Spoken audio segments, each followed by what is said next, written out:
Encourager l'esprit entrepreneurial en principauté, donner un coup de pouce aux enseignes qui viennent de s'installer, leur offrir une visibilité, les accompagner dans leur développement, tel est l'objectif du concours de création d'entreprises organisé chaque année par la Jeune Chambre économique de Monaco.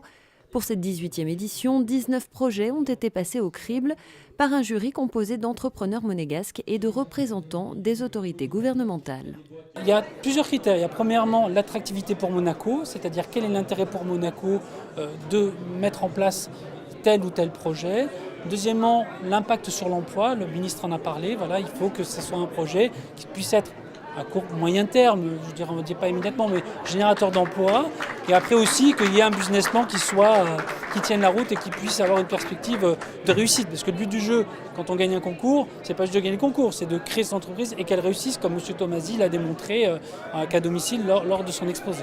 Sur les 19 candidats au départ, 6 finalistes ont été sélectionnés, mais seulement 2 ont été distingués. Le prix de la Jeune Chambre économique, qui récompense un enfant du pays, a été attribué au concepteur de Fun House, une aire de jeu pour enfants.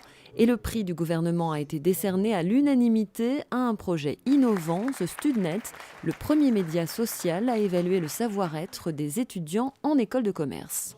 Notre concept, c'est de partir du principe que la compétence de demain, en matière de recrutement, c'est le savoir-être, plus que le savoir-faire, qui est très largement standardisé aujourd'hui. Donc on croit beaucoup aux valeurs humaines au sein de l'entreprise et on croit aux valeurs humaines en tant qu'atout différenciant sur le marché de l'emploi. Finalement, on opte, dans une logique de recrutement, on opte plus facilement pour une personnalité qu'un simple CV statique et froid. Sur notre plateforme d'intelligence collective en ligne, nous rassemblons des étudiants du monde entier. Le monde est à Monaco, 120 nationalités cohabitent ici.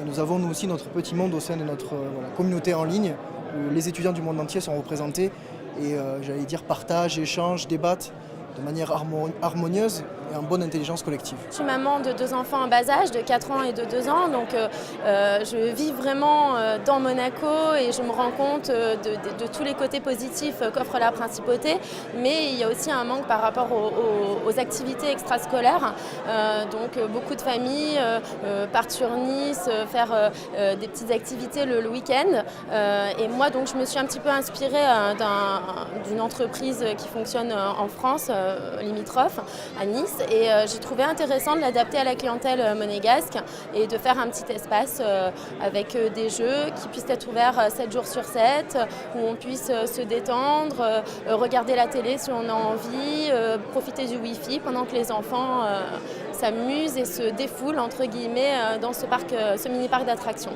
Le ministre d'État Michel Roger, présent pour l'occasion, a chaleureusement félicité les 2 lauréats qui ont chacun remporté 40 000 et 21 000 euros, de quoi donner un nouvel essor à leur projet.